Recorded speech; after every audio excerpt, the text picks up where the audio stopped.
Hello, everyone. Welcome back to Ike's Political Minute. Today we will be simulating the 2024 presidential election between Robert F. Kennedy Jr. and Ron DeSantis. And I know that Kennedy faces a steep climb, but just so you know, he is polling at around roughly 20% in the Democratic primary in some polls, though it is around 16.8 overall in the Real Clear Politics averages. And that is actually extremely high. Like, a Democrat would be just overjoyed to have had that kind of percentage in the 2020 Democratic presidential primary.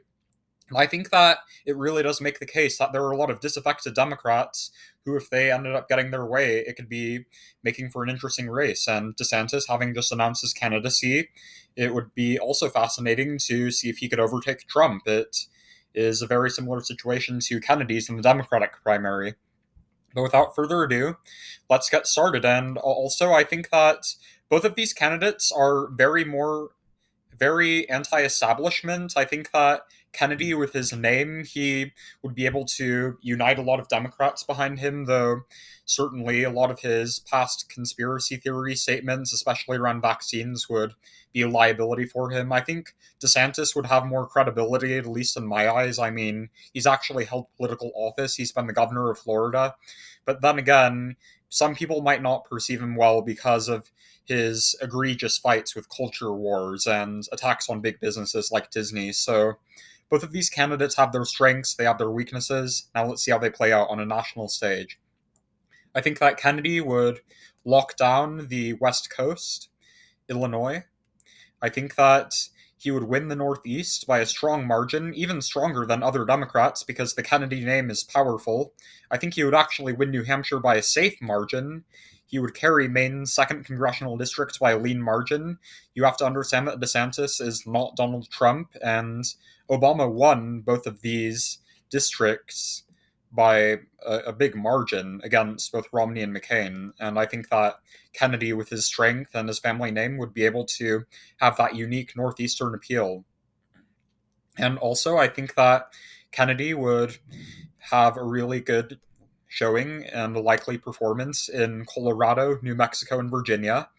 I think that he would perform well against Ron DeSantis, who is not perceived as well on the culture war issues. I mean, what you have to understand is that Glenn Youngkin in Virginia, yes, while he did focus on certain issues with education, like with Terry McAuliffe saying that parents should have no say in what their children are taught in schools, and Youngkin attacking him on that, he didn't go to the extent that DeSantis went. DeSantis closely aligned himself with Donald Trump. Like, if you'll go back 4 years ago, if you'll remember Corey Stewart against Tim Kaine in Virginia, he lost horribly. Like, I mean, Youngkin was able to thread the needle between not opposing Trump or his policies, but at the same time appealing. But DeSantis has just gone overboard, which is why I think Virginia would be likely in Kennedy's column. And now, I think DeSantis would safely win Alaska. He would safely win the Great Plains and Rocky Mountain states.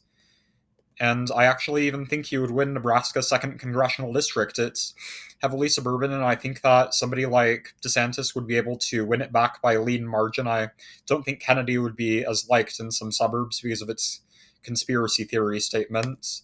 And Texas is kind of a mixed bag. I mean, on one hand, you have the anti establishment voters who really back Trump, who might be more in tune to like somebody like Kennedy, but at the same time, DeSantis also appeals more to the suburban voters who might be put off by some of Kennedy's more outlandish statements. I think all in all, Texas goes likely for Ron DeSantis. And I think that Ron DeSantis would handily win the South, and he would even win states like North Carolina and Georgia. I think he would win both of those states by lean margins. I think both of those are heavily suburban, or at least concentrated in suburban areas, and they wouldn't take too much of a liking to what Kennedy has said on certain things like vaccines. And also, he just doesn't have much of an appeal to the black vote, which is crucial as far as winning elections in those areas. And Florida, Although I do think that Kennedy is strong on the environment, and that's an issue that matters to Floridians, I think DeSantis' appeal is too much. I think he would win it by a likely margin, not a safe margin, but very popular governor there. He's invested a lot in the environment. I think that all in all, DeSantis wins Florida by a pretty comfortable margin.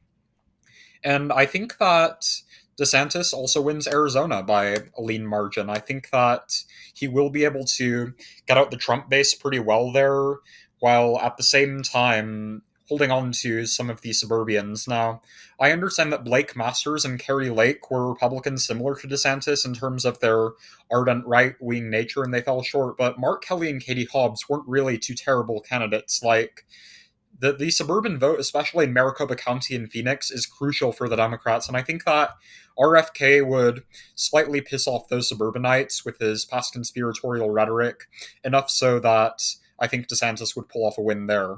In Nevada, though, Nevada is much more anti establishment in terms of its demographic. They're more libertarian and they like outsiders. I think that they would like Kennedy. Now, I think that DeSantis would hold on to some suburbs there, but I think that it probably still would tilt for Kennedy. I think that DeSantis wins Ohio and Iowa by likely margins based on trends, even if they do tend to like more anti establishment candidates. And the Rust Belt is where I think Kennedy will win the election. I think that they like their anti establishment candidates. I think that Wisconsin, Michigan, Pennsylvania will all lean blue, Minnesota likely blue. And there you have it, a close election. Kennedy 276, DeSantis 262.